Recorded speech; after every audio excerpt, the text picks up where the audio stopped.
Bapak dan Ibu yang kami muliakan, di kesempatan berbahagia ini telah hadir bersama kita Bapak Andi Budiman. Beliau menjabat sebagai Chief Executive Officer di KG Media. Hari ini beliau akan memberikan pemaparan kepada kita semua mengacu kepada tema wisuda ke-26 kali ini, AI untuk inovasi dan produktivitas dalam dunia industri. Kepada Bapak Andi Budiman kami persilahkan.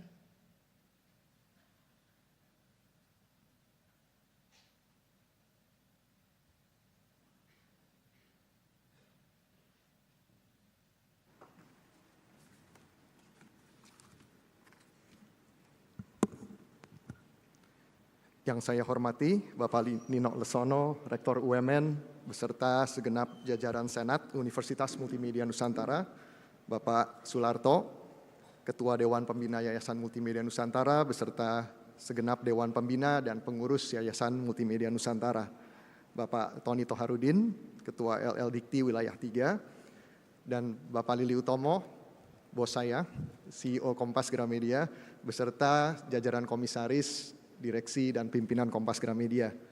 Pertama-tama saya mengucapkan terima kasih kepada UMN yang telah memberikan kesempatan untuk saya berbicara di forum yang sangat terhormat ini. Namun pertama-tama ketika saya mendapat undangan dari UMN untuk bicara soal AI, saya jawabnya agak lama. Karena sebetulnya saya mewakili KG Media, kita ada di industri media yang mungkin mengalami disrupsi paling berat dan paling lama dari relatif dibandingkan dengan industri-industri lainnya. Dan kita melihat ke depan dengan AI, disrupsi akan dihadapi oleh industri media akan lebih besar lagi. Di KG Media kami percaya bahwa usaha media adalah usaha mencerahkan peradaban. Sehingga tantangan kami di industri ini adalah bagaimana media bisa berdamai dengan berbagai perubahan yang terjadi di peradaban itu sendiri.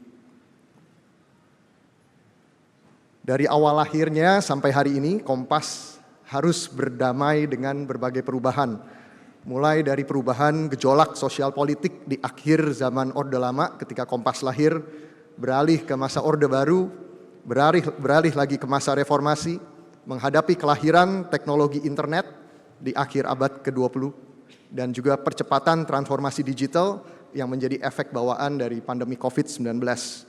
Dan di penghujung 2022, peradaban berhadapan dengan teknologi generatif artificial intelligence atau generatif AI, yaitu ketika OpenAI merilis ChatGPT ke publik.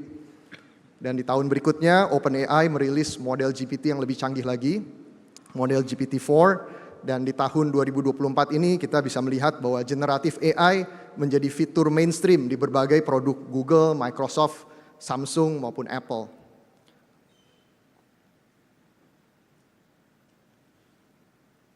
Beberapa riset terakhir mengenai generatif AI di dunia industri menunjukkan bahwa 28% dari CEO di Indonesia telah mengadopsi generatif AI di perusahaan mereka. Dan 69% dari CEO ini di Indonesia setuju bahwa dengan adanya generatif AI, sebagian besar tenaga kerja harus mengembangkan skill baru 3 tahun ke depan. Dan menurut studi IMF di tahun 2024 ini, sekitar 20% tenaga kerja saat ini sangat berisiko tergantikan perannya oleh generatif AI. Dan ada studi yang menarik dari BCG menyatakan bahwa generatif AI meningkatkan kinerja manusia sebesar 40% dalam menyelesaikan tugas-tugas kreatif. Rasanya teman-teman mahasiswa di sini atau wisudawan di sini paham maksud saya ya, bagaimana menggunakan AI untuk menyelesaikan tugas-tugas. Saya punya satu orang mahasiswi bimbingan, saya tanya apakah menggunakan ChatGPT, dia bilang, Mas 100% mahasiswa di jurusan saya menggunakan ChatGPT untuk mengerjakan tugas. Namun di sisi lain, di studi yang sama dari BCG, menunjukkan juga bahwa AI bisa mengurangi keragaman pemikiran, keragaman ide sebesar 41%. Nah, AI yang kita kenal sampai saat ini masih dikategorikan sebagai narrow AI atau weak AI. AI yang lemah, yang dirancang untuk menyelesaikan tugas-tugas yang spesifik dengan tingkat keahlian yang sebetulnya masih sangat terbatas. Sedangkan tahapan berikutnya untuk AI yang masih teoritikal adalah Artificial General Intelligence atau AGI, di mana AI diharapkan bisa berpikir secara mandiri, memecahkan problem-problem kompleks dan juga memiliki kemampuan untuk belajar dan beradaptasi seperti manusia, atau bahkan seperti Mas Nino tadi bilang, bisa berpikir, beremosi seperti manusia. Nah, di masa VUCA yang menuntut kita untuk terus agile, terus-menerus menyesuaikan diri dengan berbagai perubahan, apakah masih relevan untuk kita bicara soal purpose, soal alasan keberadaan kita sebagai individu maupun organisasi?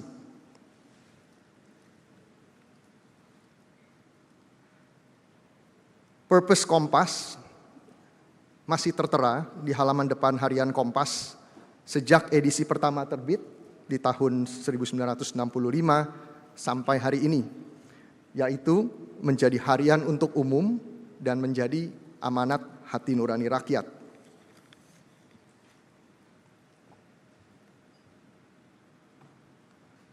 Purpose atau alasan keberadaan, menurut satu sumber yang saya kutip di sini adalah persinggungan antara apa yang kita sukai, apa yang kita kuasai, dan apa yang bisa mendatangkan penghasilan, karena uang bukan segalanya, tapi segalanya butuh uang.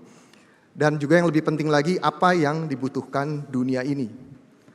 Para pendiri Kompas, Pak Yaakob, Pak Oyong, keduanya adalah guru dan wartawan yang memiliki passion mengajar, mencerdaskan, mencerahkan.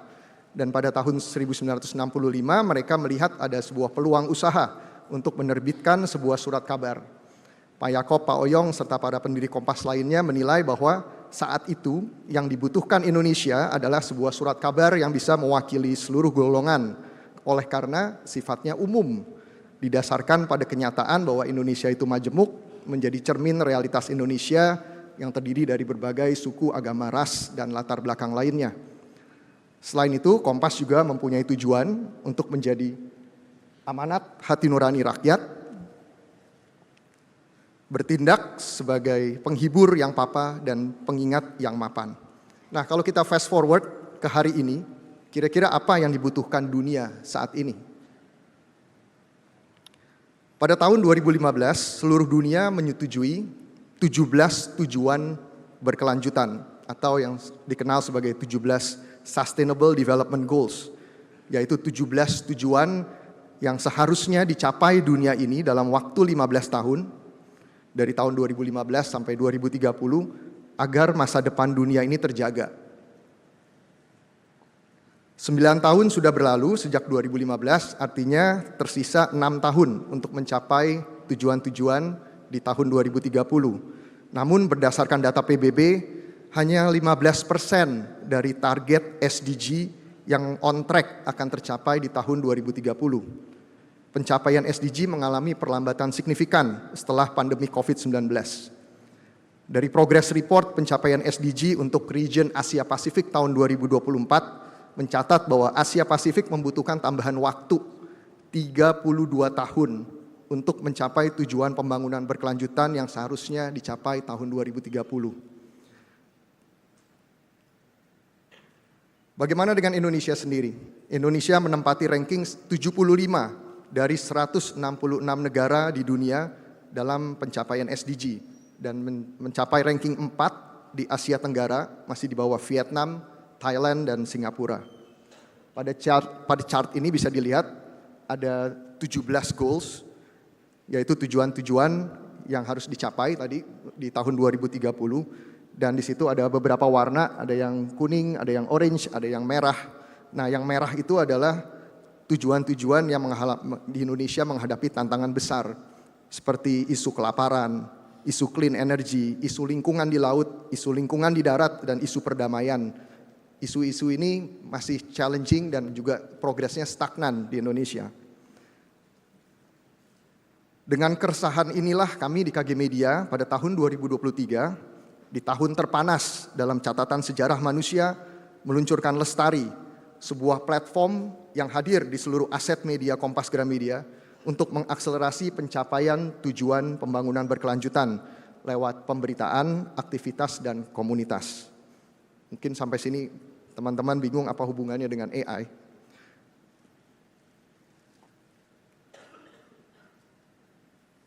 Ya, bisa dibantu tolong dipencet next. Nah, sejak lahirnya Lestari di tahun lalu, di bulan Juni tahun lalu, kami berusaha mengutilisasi teknologi AI tidak hanya untuk mencapai peningkatan produktivitas atau efisiensi atau untuk meraih keuntungan yang sebesar-besarnya, namun juga untuk mempercepat pencapaian tujuan berkelanjutan yang menjadi alasan keberadaan Lestari itu. Kami menggunakan AI untuk menganalisa ribuan artikel yang setiap harinya diproduksi oleh 2.000 lebih jurnalis di Kompas Gramedia. AI mengidentifikasi dari ribuan artikel ini, artikel mana yang mengandung topik-topik SDG. Dan secara otomatis AI melakukan klasifikasi kategori SDG yang dibahas dalam artikel tersebut. Untuk lebih jelasnya, misalnya contoh, ada artikel yang membahas mengenai gizi buruk atau waspada mengenai gizi buruk pada anak. Nah, AI secara otomatis mengidentifikasi bahwa artikel yang ditulis oleh jurnalis kami ini adalah artikel yang berkaitan dengan sustainability. Dan secara spesifik SDG nomor 2 dan nomor 3, goals nomor 2 dan nomor 3 yaitu soal kelaparan dan soal mencapai kesehatan yang baik. Dengan teknologi ini kami dapat mengetahui seberapa luas jangkauan artikel-artikel Lestari di seluruh media-media digital Kompas Gramedia. Dan sejak diluncurkan tahun lalu, Lestari telah menjangkau 9 juta audiens yang mengakses sekitar 20 juta halaman konten Lestari, yaitu konten-konten yang bertopik sustainability. Dan mesin yang sama juga kami aplikasikan untuk menganalisa konten dari media-media lain di luar KG untuk mengetahui seberapa besar liputan bertema berkelanjutan yang diterbitkan oleh media digital lainnya se-Indonesia. Lebih lanjut lagi, pengkategorian yang dilakukan oleh AI atas konten-konten Lestari kami memungkinkan kami untuk mengetahui dari 17 kategori SDG, kategori mana yang mendapatkan coverage paling banyak dari para jurnalis kami. Dan sebaliknya, kategori mana yang minim mendapatkan coverage. Topik-topik yang membahas soal ekonomi, industri, kesehatan, dan perubahan iklim ada di urutan teratas di warna biru. Sedangkan isu-isu mengenai kelaparan, mengenai ekosistem lautan dan perdamaian berada di urutan bawah, yaitu yang berwarna merah. Kami tersadar bahwa kategori yang relatif minim liputan dari para jurnalis kami adalah kategori SDG di Indonesia yang menghadapi tantangan besar. Kalau di slide sebelumnya adalah kategori-kategori merah yang progresnya juga stagnan. Topik-topik ini mungkin kurang seksi dalam hal jumlah keterbacaan oleh para audiens. Namun tentunya tetap penting untuk diangkat oleh media-media kami untuk mengingatkan publik dan pemerintah atas permasalahan besar yang mungkin terabaikan di negeri ini. Hal ini mengingatkan peran kami sebagai media untuk memberikan perhatian yang lebih besar kepada topik-topik yang terlupakan ini. Dan juga melakukan peran kami sebagai katalis kolaborasi antara berbagai stakeholder, baik itu publik, pemerintah, industri maupun akademia untuk mengakselerasi pencapaian tujuan-tujuan yang menantang tersebut. Dalam hal goal nomor 16, yaitu mendorong tercapainya perdamaian, kami sebagai media juga perlu introspeksi diri. Apakah kami sudah memprioritaskan prinsip-prinsip jurnalisme damai dalam pemberitaan tentang konflik di dalam maupun di luar negeri. Dan puji Tuhan, alhamdulillah usaha kami memadukan AI dengan purpose mendapatkan apresiasi Digital Media Awards untuk region Asia dan juga dunia. Pada akhir kata saya mengucapkan selamat kepada rekan-rekan wisudawan, 445 orang rekan-rekan wisudawan Universitas Multimedia Nusantara. Dunia yang akan kita sama-sama hadapi ke depannya adalah dunia yang lebih panas dari sisi temperatur, temperamen, dan juga tantangan. Segala kemampuan AI yang kita lihat hari ini kalau kita analogikan sebuah buku, kita baru berada di kata pendahuluan.